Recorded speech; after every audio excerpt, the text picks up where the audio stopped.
আছে, তারপরেও তার সমস্যা মেটে না, অপরের মুখাপেক্ষী হতে হয়। এ হচ্ছে ফকির। মিসকিন হচ্ছে সেই যার কিচ্ছু নেই, নিঃস্ব, অভাবী। এই লোক হচ্ছে মিসকিন। কখনোই আপনার কাছে বিনীত অনুরোধ যে মিসকিনদেরকে আপনার দরজা থেকে ঠেলে দিবেন না, খাদ্য দানে উৎসাহিত করবেন। দরজাতে লা ইলাহা ইল্লাল্লাহ। আমি চুয়াপুকুর থেকে এসেছি, মা দুটো ভিক্ষা দাও। একজন এসেছে, এ পুরুষ মানুষ আর কি, বুঝলেন তো। লোকটা দরজাটা খুলেছে, ভিখারিকে দেখে বলছে, এই কি করতে এসেছ? এই যে ভিক করতে এসেছি। তুই যে ভিক করতে এসেছি, তো তোমার হাতে বড় ফোন কেন? হ্যাঁ, বড় ফোন নিয়ে ভিক করতে এসেছ? এখান থেকে ঢং খুঁজে পায় না, বড় অ্যান্ড্রয়েড সেট নিয়ে ভিক করতে এসেছে। আর একটা মহিলা এসেছে, এসে বলছে, খালা, ও খালা, বাড়িতে আছো? কে? না, আমি এই বাবুপুর থেকে এসেছি, মেয়ের বিয়ের জন্য কিছু যদি দিতেন খুব ভালো হতো। দরজাটা খুলেছে, বাড়ির মহিলাটা খুলে বলছে, ঢং দেখো, আমার স্বামী ঠিকাদারি করে, এত দামি শাড়ি পরে না, তুমি তো মিনু শাড়ি পরে ভিক করতে এসেছো, তোমার লজ্জা শরম নাই? থেকে আর একজন এসেছে, একদম ল্যাংড়া মানুষ। সে যখন ভিক্ষা চাইছে তখন বলছে, এই নামাজ পড়িস? নামাজ পড়ি না। এই রোজা করিস? রোজা করি না। ভাই কিছু দাওতে দেবে না তো, বেশি কিছু আমাকে বলো না, আমি পালাবো। ভালো করে বুঝবেন, নামাজ পড়িস গ্রামের আর 5টা লোককে বলতে গেছেন? আপনার বাপকে বলেছেন কোনোদিন? আপনার বেটাকে বলেছেন? ওকে কেন বলতে গেলেন? ওকে বলতে গেলেন এই কারণে যাতে আপনার ভিক্ষাটা দিতে না হয়। এটা একটা অভিনয়। কি বললাম বুঝলেন না? যাতে দিতে না হয়, অথচ নিজের একটা বেটাও নামাজ পড়ে না। কি বলছি বুঝতে পারছেন? জি। তাহলে 3 জনকে 3টে অভিনয় করে আপনি বাড়ি পাঠিয়ে দিলেন। বলুন তো, সারা পৃথিবীর সব থেকে এই মুহূর্তে খারাপ মানুষ আপনার চোখে কে হতে পারে? কে আপনার চোখে এই মুহূর্তে খারাপ মানুষ কে হতে পারে? তসলিমা নাসরিন একটু পরেশগার মেয়ে নাকি? এ খারাপ মেয়ে একটা ধরে নেন, তাই তো? হ্যাঁ, আপনি ধরে নিতে পারেন এই দেশের মাটিতে অনেক মানুষ আছে যারা হযরত মুহাম্মাদের ব্যাপারে কটু কথা বলে, যারা মাদ্রাসা মসজিদের ব্যাপারে কুমন্তব্য করে। এরা ভালো লোক না খারাপ লোক? খারাপ লোক, তাই না? শুয়োর কুকুর ভালো প্রাণী না খারাপ? খারাপ। আল্লাহ সুবহানাহু ওয়া তাআলা এদেরকে রুজি দেয়। ফিলিস্তিনের মাটিতে আপনারা দেখতে পাচ্ছেন যে ইসরায়েলেরা মসজিদে আকসার উপরে তারা বোম মারছে, মসজিদে আকসা ভেঙে ফেলবে, দখল করবে, চক্রান্ত চলছে। ফিলিস্তিনের অহরহ প্রতিনিয়ত একটা রুটিন অনুযায়ী শিশুদেরকে, নারীদেরকে, কন্যা পুরুষ সবাইকে লাগাতারে হত্যা লীলা চলছে। বলুন তো, যারা এই হত্যা করছে এরা ভালো লোক না খারাপ লোক? ভালো লোক না খারাপ লোক? খারাপ লোক, তাই না? আরে ইসরায়েলের ইহুদিদেরকে রুজি দেয় কে? কে? আল্লাহ। আল্লাহ যদি ইসরায়েলের ইহুদিদেরকে যদি রুজি দেয়, তাদেরকে যদি রুজি থেকে বঞ্চিত না যদি করে, তাহলে তুমি ওকে 1 টাকা ভিক্ষা দিবে, নামাজ পড়ে কিনা, কোন শাড়ি পরে আছে, হাতে কত দামের মোবাইল, এটা তোমার জিজ্ঞাসা করার দরকার কি? হ্যাঁ, এটা তোমার জিজ্ঞাসা করার দরকার কি? দিবে তো তুমি তাকে 1 টাকার একটা কয়েন। আর সব থেকে বড় কথা শুনে রেখে দেন, সব থেকে দামি কথা আপনি শুনুন, যে আপনার কাছে কোনো ভিখারি চাইতে আসছে মানে আপনি তখন ভাববেন যে আমি আল্লাহর তৈরি করা একটা মখলুক, আমি আল্লাহর একটা সৃষ্টি। তা আমি কত বড় ভাগ্যবান, আল্লাহর আরেকটা সৃষ্টি সে আমার কাছে তার খাদ্য চাইছে বা আমার কাছে তার অভাবের জন্য হাত পেতেছে। তাহলে আপনি উত্তম নয় কি? উত্তম নয় কি? উত্তম। অভাবী, দুস্থ, অনাথ, এতিম, অসহায়, মিসকিনদের পাশে দাঁড়াবো ইনশাআল্লাহ। ইনশাআল্লাহ। আমাদের তো আবার দাঁড়ানো নয়, দাঁড়ানোরও অনেক ঢং। এই যে শীতকাল আসছে, এলাকার কিছু ফচকে নেতা আছে, বুঝলেন? ফচকে নেতা 4টে ছেঁড়া কম্বল নিয়ে পাড়ার গরিব মানুষদেরকে বিতরণ করছে। আর 4 জন দেখছে এইরকম করে ক্যামেরা ধরে আছে। 4 জন সকালবেলাতে ফেসবুকে পোস্ট করেছে, আমাদের এলাকার জনদরদি নেতা 4টে ছেঁড়া কম্বল দিয়েছে। কাকে দিয়েছে? না ওরই ফুফুতো ভাইকে দিয়েছে।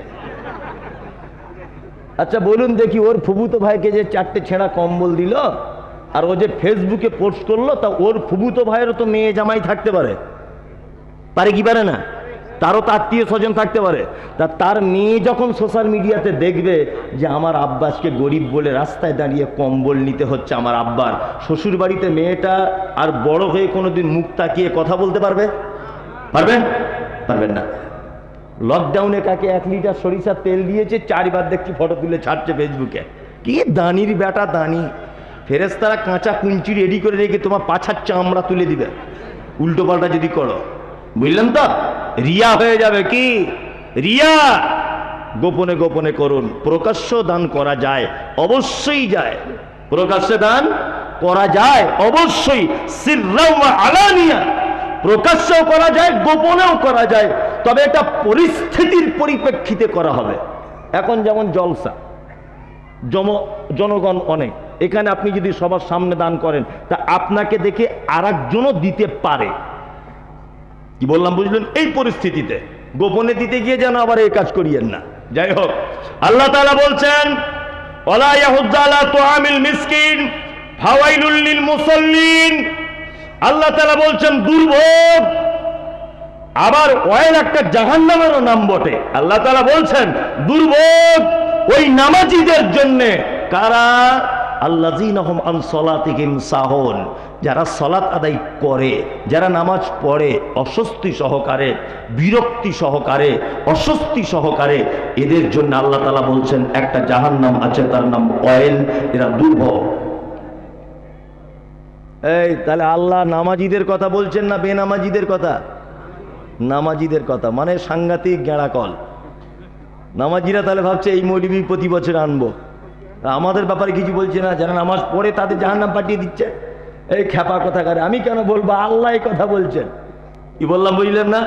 এবারে এইটার একটু দুনিয়াবি কথা দিয়ে আপনাকে বোঝাই যে আল্লাহ কেন এই কথা বলছেন। এক, আমাদের সমাজে 4 কোয়ালিটির নামাজি পাওয়া যায়। কত কোয়ালিটির? 4।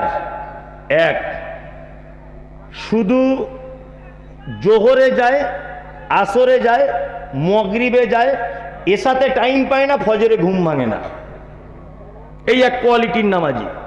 2, শুধু মাসে 4 দিন যায়, জুম্মার দিন কটা। 3, আরেক শ্রেণীর লোক আছে শুধু 2 দিন যায়, ঈদুল ফিতর, ঈদুল আজহা। 4, আরেক শ্রেণীর মানুষ সালাত আদায় করে, 5 ওয়াক্তই করে, কিন্তু না জেনে করে।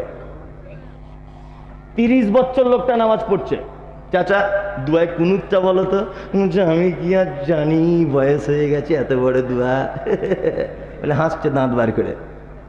চাচাকে 5 টাকা কম দেন দোকানদার, ও ঠিক বুঝতে পেরে যাবে। ও ঠিক জ্ঞান আছে যে 2 টাকা কম হয়েছে, কিন্তু কুনুত জানে না। ওই লোকটাকে দেখতে পাবেন কি না রুকুতে গিয়েও, সেজদাতে গিয়েও সামি আল্লাহু লিমান হামিদা, সবাই বলছে রব্বানা লাকাল হামদ। ও চাচা তুমি যে 30 বছর নামাজ পড়ছো, সব জায়গাতে তো তুমি ঠোঁট লড়াচ্ছ, বলছো কি? তুমি তো দুয়া জানো না। হে জানো না, তুমি বলো কি? তার মানে তুমি মসজিদে গিয়েও ধোঁকাবাজি করছো। ঠিক বলছি কিনা বলুন? এরকম লোক আছে না নাই? 30 বছর বয়স, একটা নামাজি এখানে আসুক, একটা নামাজি যে ও দুয়া শেখার চেষ্টাটাও করে না, দুয়া শেখার চেষ্টাটাও করে না। তবে অনেক মসজিদে এরকম পরিবেশ আছে, দুয়া শেখানো হয়, বইপত্র রাখা আছে, কিন্তু এটা তদন্ত করলে পাওয়া যাবে অনেক মানুষই আছে 30 বছরের নামাজি, সব দুয়া জানে না। আছে না? অবশ্যই আছে। ও তাহলে বলে কি? মানে ও মসজিদে গিয়েও ধোঁকাবাজি করে, ইকামতও জানে না বলছে। ওই যে বলছে ইকামতও জানে না। আছে না নেই? তাহলে এরা সালাত আদায় করে কিন্তু না জেনে কি করে। এইবার আপনাদেরকে আমি একটা প্রশ্ন জানতে চাইছি, আমার জানা নেই, আপনাদের কাছ থেকে জানতে চাইছি। 1, যারা শুধু জুম্মাতে পড়ে, যারা 2 ঈদে পড়ে, এক ওয়াক্ত যায় এক ওয়াক্ত যায় না, আর যারা দীর্ঘদিন যাবত না জেনে পড়ছে, আচ্ছা বলুন তো এই চারজনের ভিতরে নামাজি কে? হ্যাঁ, আমি তো জানা নেই বলে আপনাকে জানতে চাইছি, কে নামাজি কেউ আছে? আসলে ঘটনা কি জানেন তো, আপনার ছেলে মাধ্যমিক পরীক্ষা দিবে এবার, ভালো করে বুঝুন। আমার তো হাদিস কোরআনে বেশি বুদ্ধি নাই, আমি বড় বড় আলেমদের বক্তব্য শুনি, তারপর পড়াশুনো করে এইগুলো বলি আর কি, আমার যোগ্যতা খুব কম। তা আপনার ছেলে মাধ্যমিক পরীক্ষা দেবে, 4টে সাবজেক্টে তার পরীক্ষা হবে, ধরে নেন ও 3টেতে পেয়েছে 100-100, 3টেতে কি 100-100, আর একটাতে পেয়েছে 0-0-0। বলুন তো রেজাল্ট আউট যেদিন হবে পাস না ফেল? 3টেতে তো 100-100, একটাতে 0, এই কারণে টোটাল যখন আনা হচ্ছে ফেল, তাই না? জোহরে 100-100, আসরে 100-100, মাগরিবে 100-100, এশাতে 100-100, ফজরে ঘুম ভাঙেনি তাই 0, তাই না? তার মানে বোঝা গেল ফেল, ও বেনামাজি, তাই না? আবার অনেক মানুষের এইটাও দাবি আছে, মৌলভী সাহেব নামাই না পড়তে পারি, ঈমান চাঙ্গা, বুঝে না? বলছে বেশি ফটর ফটর করো না, নামাই না পড়তে পারি, আমার ঈমানের কোনো দুর্বলতা নাই, জীবনে হারাম খাই না, জীবনে কোনোদিন অপরাধমূলক কাজ করি না, এইরকম লোক আছে না নাই? হ্যাঁ, মানে ওর চরিত্র কেমন? পাছা আগলা মাথায় টুপি, পাছা আগলা মাথায় টুপি, এ হচ্ছে এই লোকের মতো।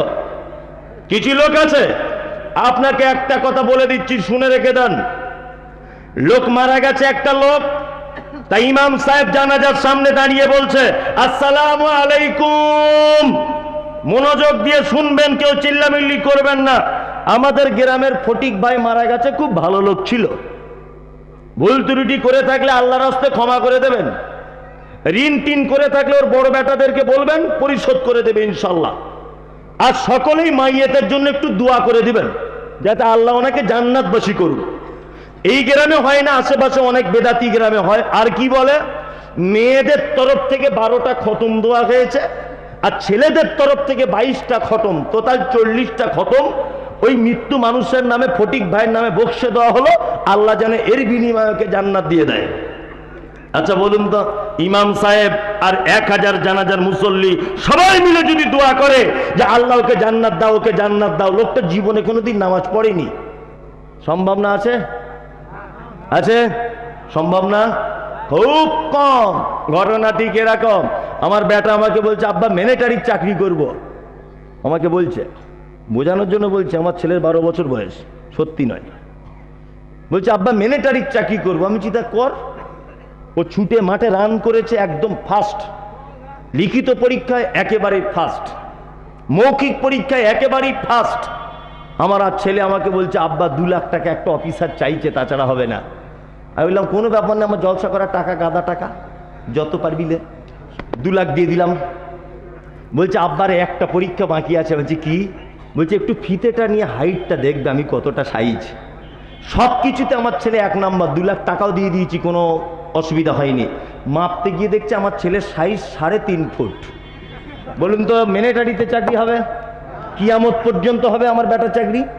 না, ও হেডমাস্টার হতে পারবে, ও আপনার কি বলে সহকারী শিক্ষক হতে পারবে, ও বিডিও হতে পারবে, ও অন্যান্য ডিপার্টমেন্টের সরকারি চাকরিতে ও জয়েন করতে পারবে। আমার বেটা কিন্তু কোনোদিন মিলিটারি হতে পারবে না, পারবে? তাহলে এই চাকরির মূল শর্তটা কি? একদম বডি একদম সিংহের মতো হতে হবে, হাইটটা একদম জুত করে হতে হবে, তাই না? সিনাটা খুব চওড়া হতে হবে, তাই তো? এইগুলো হচ্ছে মেন। তারপরে মাধ্যমিক, উচ্চ মাধ্যমিক এই লেভেল থাকলেও তোমার চাকরি হয়ে যাবে, কোনো সমস্যা নেই। মৌলভী সাহেব জাকাত মিস নাই, দান মিস নাই, জীবনে কারোর সঙ্গে অশান্তি ঝগড়া নাই, সবার সঙ্গে সম্পর্ক ভালো, শুধু নামাজ নাই, আমি কি জান্নাত যেতে পারবো? এই সবটাতেই ফার্স্ট ক্লাস, হাইটে শর্ট। এই চাকরির জন্য যেমন শর্ত হাইটটা, ঠিক আল্লাহর জান্নাতে যাবার একজন মুসলিমের মূল শর্ত হচ্ছে সলাত।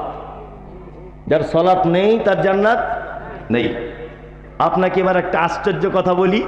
আজকের আপনাদের জলসার যিনি প্রধান অতিথি ছিলেন আব্দুল হামিদ ফাইজি আল মাদানি, ওনার ভাইপো এটা বসে আছেন, একদম আপন নিজের ভাইপো, সাকিব আল বুখারী। আবার আমার বন্ধু ঠিক বলবো না, ও আমার থেকে অনেক জুনিয়র, তবে একই মাদ্রাসায় একই সময় একই রুমে থেকেছি, খেয়েছি সব একসঙ্গে, তা আমার থেকে ওর বয়স কম। যাই হোক, তা আব্দুল হামিদ ফাইজি আল মাদানি অনেক বই লিখেছেন, প্রায় 200টা ছোঁয়া ছোঁয়া ভাব বাংলায় বই লিখেছেন। তার ভিতরে একটা বই লিখেছেন জানাজা দর্পণ। জানাজা দর্পণ, দয়া করে বলছি 67 নম্বর পৃষ্ঠাটা একবার খুলে দেখবেন। উনি বলেছেন বেনামাজিদের জানাজা পড়া